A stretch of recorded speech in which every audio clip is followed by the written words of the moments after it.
All right, welcome everybody. Thank you so much for joining us today. Today we are doing the third webinar of our financial wellness webinar series. We'll be discussing emergency funds and debt reduction. My name is Rachel Heredia. I'm a wellness consultant for Sharp Health Plan, and my co-presenter is Amanda Abbs. Hi, everyone. Thank you so much for joining us. As Rachel mentioned, my name is Amanda, and I'm one of the health coaches with Best Health here at Sharp Health Plan. So in this webinar today, we're going to take a look at what it means to define a financial emergency. We'll create a framework for decision-making around financial emergencies, and we'll also take a look at how we act in relation to what we know about a financial emergency, as well as how a misalignment might possibly lead to negative thought patterns. So let's jump in with what we know and do around defining a financial emergency. Do you and your family have a definition for what a financial emergency is? If so, we really want to kind of look at, are you acting in alignment with that knowledge and that definition that you've come up for yourself? So go ahead and take a moment to rate yourself on a 0 to 10 scale at how much you know about defining a financial emergency. Now that you've done that, we'll take a look at what you do around the budget. What do you and your financial decision-making partners know about financial emergencies, for example? Do you know about or have a definition of a financial emergency? Do you know how much you should have in your emergency fund? What negative thoughts do you have about defining a financial emergency, present, that might be preventing you from actually taking action to budget? Now take a minute to think about, what were the last 3 emergency spends you had? From that, did you set aside an emergency fund so that you actually have that available in case something comes up again in the future? Do you and your family take time to really look at adjusting your spending every month, kind of proactively, knowing that holidays are coming up, or you know that a car maintenance is scheduled, property taxes, things like that? So when you think about your actions and what you actually do with your definition of a financial emergency, where would you rate yourself on that 0 to 10 scale? So sometimes it's helpful to take a look at some examples of when it might be appropriate to use an emergency fund. In your mind, which of these constitutes an emergency fund, and which should you plan in your monthly budget to happen? So let's say the transmission goes out in the car. Is it something you should be planning for, or is that something where you can utilize a part of your emergency fund to take care of that? What if your child has 4 cavities to be filled? Is that something you use the emergency fund for, or should you have planned for it? And should you in the future? What about getting a traffic violation and having a fine to pay? Or if unfortunately a tree happens to fall in your house? So take a minute, write down your responses here for which one you think is really appropriate. But the reality is there's not really a right or wrong answer for these. The key here is to focus on preparing. We're going to review some strategies for creating an emergency fund, as well as some approaches to debt reduction. Which brings us back to another know and do scale, so that we can kind of check out our alignment and our actions. So when you think about what you know and do around paying off debt, what do you and your financial decision-making partners know about paying off debt? What's the fastest way to pay off a debt? What's the method that is most likely to keep you on track? Are these things that you maybe have an idea of or are aware of? So go ahead and rate yourself on that 0 to 10 scale with what you know. Then rate yourself on how well you do with actually putting that knowledge into action in terms of paying off your debt. Do you have a system in place that you kind of follow through with and stick to? So go ahead and rate what you do and the actions you take on a 0 to 10 scale to manage your debt. So we want to share a few statistics about debt because many of us have some shame around it. But here's the reality. The average amount of debt a household with negative or zero net worth has is over $10,000. And the average household with credit card debt owes almost $17,000. So really the purpose of us sharing the two that I mentioned and the others that are up on the screen, debt is more normal than we think. And although we may carry some shame around it, a lot of people experience having debt. So it is really important for us to look at some strategies so that we can chip away at that debt.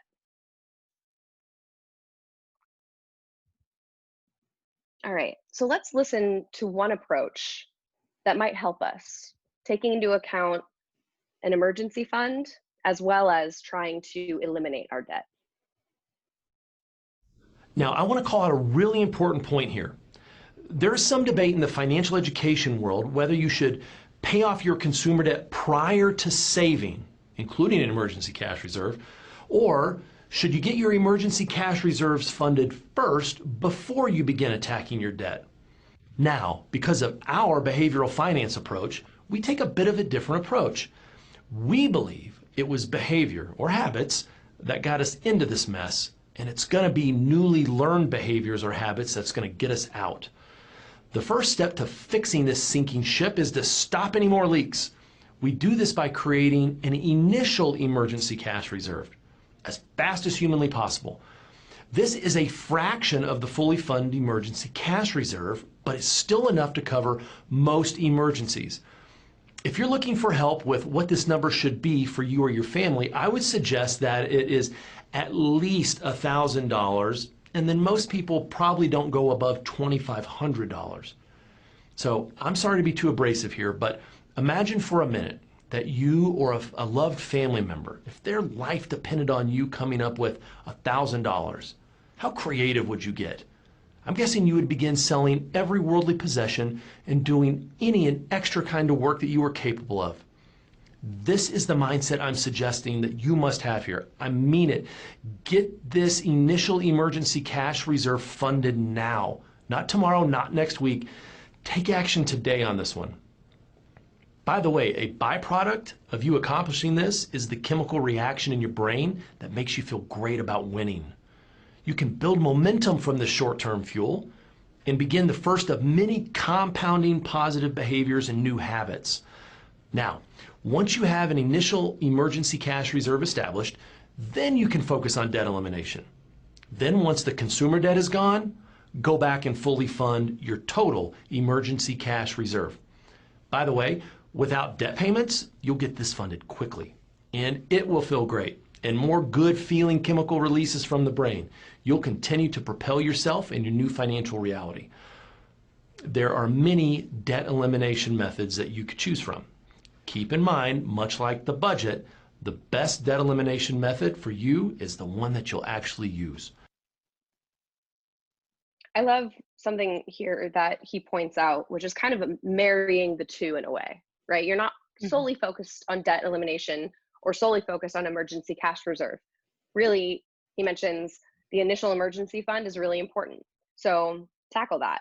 It's a small amount, but it's something that will, number one, help you feel like you've achieved a goal. And number two, be something that's very useful in case an emergency does happen. And then moving into debt elimination and then being able to fully fund your emergency fund a little bit faster than you probably think you can once your debt is eliminated. So I really like his approach that he lays out. Yeah, those are all good points. I felt kind of the same in listening to him. I really appreciated kind of the directness and just like having a specific like quantitative goal to work towards, like $1,000. Okay, I can see how kind of that idea of stopping the leak and really kind of just like focusing in on getting that reserve and that fund going and how important that would be, because then you don't have to, if something comes away, like feel like, oh, I can't pay my credit card balance this month, or scrounging for that money. It's already there. Absolutely. Definitely. So we are actually going to look at two different strategies for debt reduction. We're going to look at this as our debt. We've got a credit card balance of $2,000 at a 12% interest. a furniture store card balance of $4,000 at 18% interest, and a car loan of $20,000 at 4% interest. So there's two different ways that we can kind of get into paying off this debt based off the strategies that we're going to present today. But before we do that, I want to kind of just give you an opportunity to think about this being your debt. How would you go about trying to pay it off? What is your initial feeling or thoughts about how you might approach it? And we'll see if any of them line up with the approaches that we shared today. So the first approach is called the mathematical method. So let's go ahead and take a listen to what that entails. Now, the mathematical approach works by having you choose one of your outstanding debts, but this is the one that has you choose the debt with the highest interest rate. So let's say, for an example, that's the furniture store credit card. This balance can be paid off the soonest by making minimum payments on the other debts while attacking the debt with the highest interest rate. So once that furniture store is paid off, then you take those monthly payments and apply it to the next highest interest rate, which you've been making minimum payments on until then. That one's paid off, move that to the next, and so on and so on. Although the strategy is mathematically efficient, it can be difficult to stay focused when you're tackling a large debt with a high interest rate. So maybe you need some motivation, which our next approach provides. So I think the key here is focusing on highest interest rate, as he mentioned. But I can understand when he says, you know, you're wanting that feeling of achievement, and this helps you save money in the long term. But maybe if you're more, you know, goal oriented, or kind of those short term goals, and you're wanting to achieve those, maybe that next method is really more appropriate for you. So really, it's kind of, what do you value? Saving that money in the long term, or that immediate gratification to help kind of fuel you and provide you the momentum that you need to continue down that path of debt reduction. Right, right. Well, and as we learned about too in some of the previous webinars about like just those negative thought barriers that can hold us back, it's important to really start building that confidence and getting those good feelings of achieving your goal. That's a really important part of the behavior process, no matter what area you're working in. Definitely, yeah. Well, let's take a look at the second approach. This one's called the Snowball method. So we're going to listen to kind of how this approach might be able to serve you a little bit more, and we'll see how it goes. Okay, the smallest to largest, or the snowball method, it works by having you choose one of your outstanding debts, the one with the smallest balance. Let's say it's just one of your credit cards. This balance can be paid off the soonest because it has the least amount to pay on. While paying the minimum on the other items, you pay the most you can on that top line item until it's completely paid in full. Then you take what you were paying on that top line item and roll it down, or snowball, to the next line item, continuing to make minimum payments on the others. It gets paid off, move that amount down, and so on and so on. Logically, we understand that paying off the higher interest rates will save us money over time. However, building new habits and beliefs takes time. And for those of us who are not ready to make debt reduction a top priority, a boost of confidence is a great first step in moving forward. Yeah, I really like how, this method allows you to kind of break it down into smaller pieces, so that you can feel like you're accomplishing something, but it's not an overwhelming amount. I can see myself just focusing in on, okay, $2,000, let's get that taken care of, and then moving on to the next step. When you think about kind of all of them, the big picture, which I think the mathematical method, you kind of have to look more at the big picture and the fact that you're saving money in the long run. I can completely understand how that might be hard to focus on. Whereas with this one, you're gonna start making some big steps and big improvements right away. Yeah, definitely. And I think, the overarching theme here is that you mentioned debt reduction in general can be really overwhelming. Mm-hmm. So the purpose of both of these methods really is just finding the one that works for you in order to break it down. So something that may be big and overwhelming, and, that you're looking at as a long-term goal, how can you break it down so that you find a method that really works for you, so that you begin to tackle it and begin to feel like you're actually doing something about a big problem that you may be feeling some shame about. Yeah. So after, hearing about the two approaches, it might be helpful for you to kind of, take a minute to really look at what are the positives, and what are the negatives potentially, or the drawbacks to each of the methods for you, and which one might offer more, lean more so that the positives outweigh the drawbacks. So go ahead and take a look at this slide and kind of see where you fall. Are you A, paying off the highest interest rate cards first? Are you B, paying off the small balances first? Or are you C, really still not really sure where to begin and needing some support? If you're unsure really where to start, the nice thing is that the Foundation for Financial Wellness offers everyone who takes these webinars one free one-on-one counseling session with to get some financial support and guidance. That information will be presented to you at the end of the webinar if that's something you're interested in.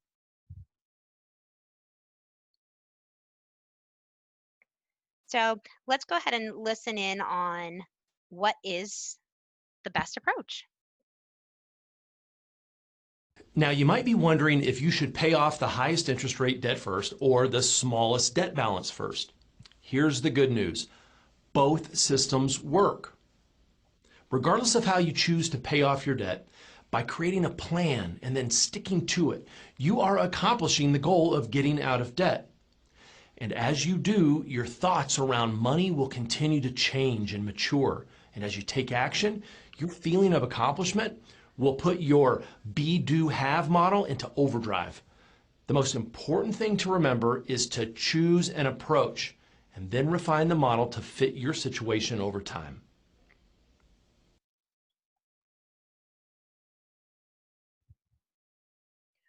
So this slide is really focused on taking those small steps and not forgetting to celebrate often. We're tackling how we will change our spending habits to build an emergency fund and carrying out a debt reduction plan. It's time to learn to celebrate those small wins, and this will really help to keep you on track to improving your financial well-being overall. So let's first create a quick goal. For example, I will reduce my debt by $3,000 over the course of 6 months by using the smallest to largest debt reduction approach. Now, that's just one example. You'll need to come up with your own goal to accomplish based on your specific situation. I really like how you presented that goal. It really falls in what we use in health coaching as a SMART goal. It was specific, it's measurable, it's attainable, it's something that's realistic because you're looking at, okay, $3,000. That's, that's an amount that I can tackle based off of the debt. And it's time bound with that 6 months. You're giving yourself 6 months to do it. I love how they've laid out the steps here, like identify the goal, prepare your accounts, give yourself 30 days, give yourself 90 days to kind of check in with how you're doing. So I think all of these things and knowing which approach too, in this case, the goal stated the smallest to largest debt reduction approach. So you really have a solid plan that's going to allow you to stay focused on that, knowing what you're planning to do. Definitely. And not forgetting too, each of these is its own goal.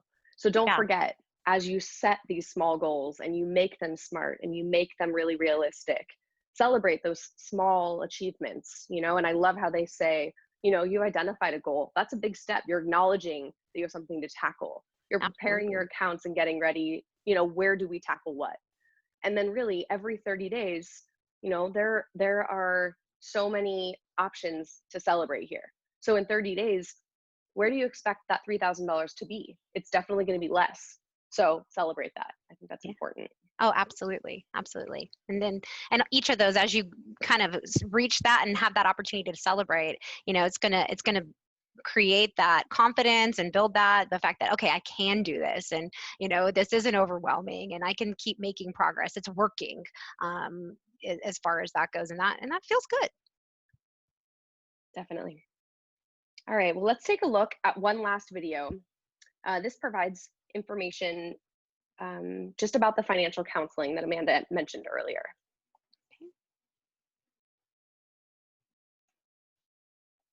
Now, as a student of this course, you have access to one-on-one private financial counseling. It's included as an extension of the class.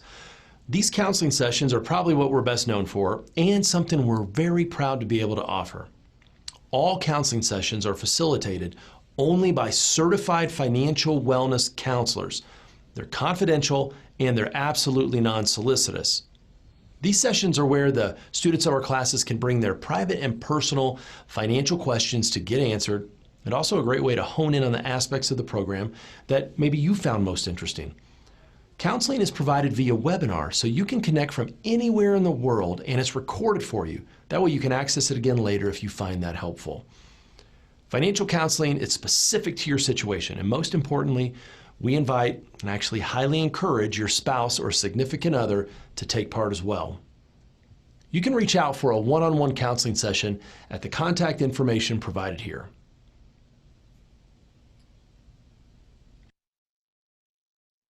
All right, and I know we want to thank you for joining us, and we hope that this webinar was helpful. This concludes our financial wellness webinar, but I know, Amanda, you had a few resources that a few tips that you wanted to share. Yeah, I think it's awesome that the Foundation for Financial Wellness offers the one-on-one counseling, and even allows you to get a video, because I know there's probably some really good help there. However, if that's not kind of a route that you're looking to take right now, you can check with your HR. Whoever the provider is that handles your company's 401k benefits or financials. A lot of times they're also willing to work with employees one-on-one, and giving some guidance. So that might be part of a benefit that you have available to you. You can also check in with your EAP, because financial wellness and health falls under the EAP category as well. Definitely. Those are all great options, and I really hope that you are able to take advantage of those. So thank you for sharing those. And thank you again for joining us. We appreciate all of your engagement. Thank you so much. Have a great day.